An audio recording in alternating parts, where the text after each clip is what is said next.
प्रभु यीशु मसीह के नाम में आपको अनुग्रह, शांति और आशीष मिले। पूरी दुनिया में जो सबसे ऊंची इमारत है, टॉलेस्ट बिल्डिंग, ये दुबई में पाया जाता है और इस बिल्डिंग का नाम बुर्ज खलीफा है और जमीन से ये 2700 फीट ऊंचाई तक जाता है, यानी करीब इसकी ऊंचाई आधा मील है। और इस बिल्डिंग में, इस इमारत में 160 मंजिलें हैं, 160 फ्लोर्स। और जो न्यूयॉर्क में एम्पायर स्टेट बिल्डिंग है उससे दुगना ऊंचा है। और इतना ही नहीं, जो सबसे दुनिया की तेज लिफ्ट है, एलिवेटर, वो इसी बुर्ज खलीफा में पाई जाती है, जिसकी स्पीड है 40 मील प्रति घंटा। इतनी तेजी से वो लिफ्ट जाती है, यानी अगर नीचे से ऊपर वो जाती है 160 मंजिल या कहे तो आधा मील, तो ये 45 सेकंड में पहुंच जाती है। उसके अलावा दरवाजे खुलने बंद करने के सेकंड अलग होंगे, लेकिन 1 मिनट मान लीजिए आप, टोटल 1 मिनट में वो 160 मंजिल तक पहुंच जाती है। और कई जगह टूरिस्ट स्पॉट होते हैं जहां पर टूरिस्ट जाके दूर का नज़ारा देखते हैं ऊंची जगहों से। तो ये भी दुनिया का सबसे ऊंचा टूरिस्ट स्पॉट है, जो इसकी 124वीं मंजिल पर है, जहां पे लोग जाकर पूरे दुबई और पूरे एरिया को देख पाते हैं। और दुनिया का सबसे ऊंचा स्विमिंग पूल, ऊंचाई पर जो स्विमिंग पूल है, वो 76 फ्लोर, 76वीं मंजिल पर है। पूरा स्विमिंग पूल है और मैं सोचता हूं अच्छा खासा स्टैंडर्ड स्विमिंग पूल होगा। लेकिन बताते हैं कि इससे पहले कि जब बुर्ज खलीफा की कंस्ट्रक्शन, बनावट शुरू हुई, तो बहुत सारे वर्कर इसकी नींव को खोदते रहे काफी गहराई तक, और बहुत ही मजबूत नींव इसमें डाली गई, जिसके कारण इतनी ऊंची इमारत बन पाई।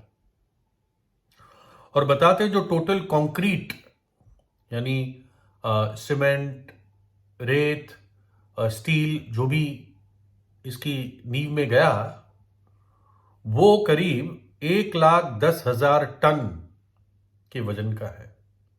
1,10,000 टन, और एक टन होता है 1,000 किलो। तो आप समझ सकते हैं कि इसकी नींव कितनी मजबूत और कितने माल से भरी हुई है। और यही इस ऊंचे इमारत की सीक्रेट है, रहस्य है। जो आम इमारतें हैं दुबई में, जो ऊंची ऊंची और इमारतें हैं, वो 5.5 गिनती का भूकंप ले सकता है, 5.5। लेकिन ये जो इतना ऊंचा है, ये 7 गिनती का भूकंप ले सकता है। रिक्टर स्केल पे ये गिनती होती है, 5, 5.5, 6, 7। 7 काफी ऊंचा माना जाता है। तो इस हद तक का भी ये भूकंप ले सकता है और गिरेगा नहीं, ये माना जाता है। ये बात भी है कि दुबई जैसी जगह पे बहुत बड़े भूकंप आते नहीं हैं, जैसे कैलिफोर्निया में आते हैं या जापान में आते हैं, वैसे दुबई में नहीं आते हैं। तो मुख्य बात जिस पे हमारा ध्यान जाता है वो है नींव, फाउंडेशन, बुनियाद। बाइबल बताती है 1 कुरिन्थियों 3:11 में, क्योंकि उस नेव को छोड़ जो पड़ी है और वो यीशु मसीह है, कोई दूसरी नेव नहीं डाल सकता।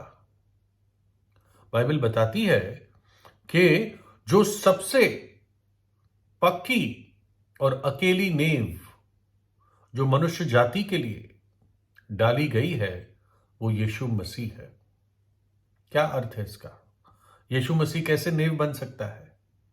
प्रभु यीशु मसीह हमारे जीवन की नींव बन सकता है। उसके बोले हुए वचन, उसके दिए हुए वचन हमारे जीवन की नींव बन सकते हैं, बुनियाद बन सकते हैं। और ऐसा मकान, ऐसा व्यक्ति, ये टलेगा नहीं, ये गिरेगा नहीं, ये सदा तक बना रहेगा। निश्चित रूप से जीवन में उतार चढ़ाव आते हैं, लेकिन जहां तक अनंत काल की बात है, यह व्यक्ति कभी भी नहीं टलेगा। मत्ती 7:24 से प्रभु यीशु ने कहा, इसलिए जो कोई मेरी ये बातें सुनकर उन्हें मानता है, वो उस बुद्धिमान मनुष्य की तरह ठहरेगा जिसने अपना घर चट्टान पर बनाया। और मेघ बरसा और बाढ़ें आई और आंधियां चली और उस घर पर टक्करें लगी, परंतु वो नहीं गिरा, क्योंकि उसकी नींव चट्टान पर डाली गई थी। कौन है वो व्यक्ति? जो प्रभु यीशु की बातें सुनता है और मानता है। उसकी नींव मजबूत है। जो प्रभु यीशु पर विश्वास करके उसकी बातों को सुनता है और उसकी बातों को मानता है। उसकी बातें कहां मिलती है? उसकी बातें परमेश्वर के लिखित वचन पवित्र बाइबल में मिलती है ना? ये किसी धर्म की बात नहीं है, किसी रीति रिवाज की बात नहीं है, ये जीवन की बातें हैं। प्रभु यीशु तो धर्म बनाने आया ही नहीं, ये लोगों ने बना दिया। प्रभु यीशु तो इस जगत का उद्धार करने के लिए आया, पापियों को बचाने के लिए आया। फिर आगे प्रभु ने कहा, परंतु जो कोई मेरी ये बातें सुनता है और उन पर नहीं चलता, वो उस निर्बुद्धि मनुष्य की नाई ठहरेगा जिसने अपना घर बालू पर बनाया, रेत पर बनाया। और मेघ बरसा और बाढ़ें आई और आंधियां चली और उस घर पर टक्करें लगी और वो गिरकर सत्यानाश हो गया। ये मेघ या बारिश, ये बाढ़, ये आंधियां, ये जीवन की परीक्षाएं हैं। ये जीवन की छोटी बड़ी मुश्किलें और परिस्थितियां हैं जो हर मनुष्य पर आती हैं। और एक और परिस्थिति पूरी दुनिया पर आने वाली है। एक भयानक समय, 7 साल का महाक्लेश, जिसमें आखिरी 3.5 वर्ष भयंकर होंगे इस दुनिया की जनता के लिए। तब लोग क्या करेंगे? प्रभु यीशु ने खुद कहा, क्योंकि उस समय ऐसा भारी क्लेश होगा जैसा जगत के आरंभ से अब तक ना हुआ और ना कभी होगा। ऐसा भारी क्लेश होगा, इसलिए इसको महाक्लेश कहा जाता है। और इसकी शुरुआत कहां से होती है? जो आज आप देखते हो। तुम लड़ाइयों और लड़ाइयों की चर्चा सुनोगे। देखो, घबरा ना जाना, क्योंकि इनका होना अवश्य है, परंतु उस समय अंत ना होगा।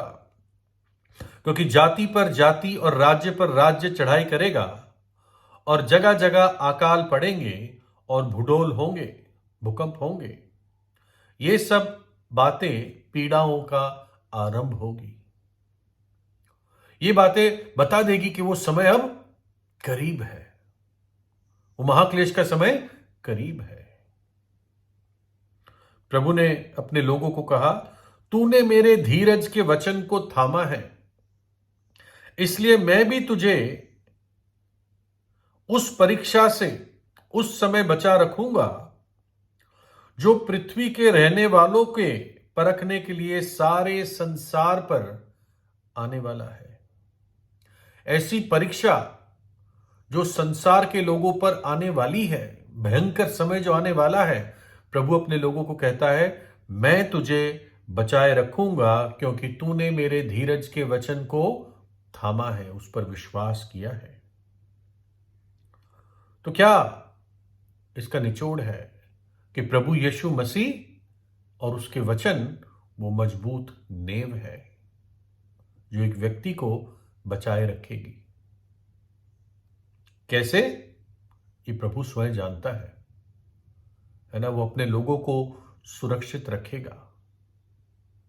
विशेषकर मृत्यु की तराई से जब एक व्यक्ति पार होकर जाएगा तो प्रभु यीशु उस पर विश्वास करने वालों को अनंत जीवन में, अनंत आनंद में प्रवेश कराएगा।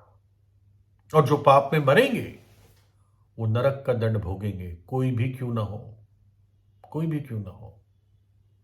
एक व्यक्ति पूरी जिंदगी गिरजाघर जाता हो लेकिन उसके जीवन में बने हुए पाप है, भयानक पाप है, वो स्वर्ग थोड़ी जाएगा, वो नरक ही जाएगा।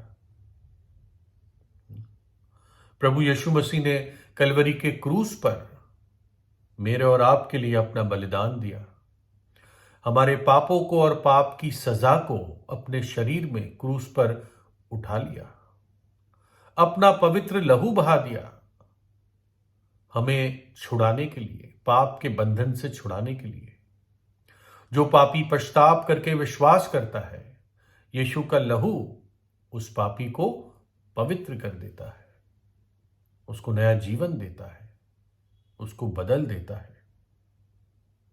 और प्रभु यीशु मसीह में ही वो सुरक्षा और शरण स्थान है, उसके बलिदान में ही।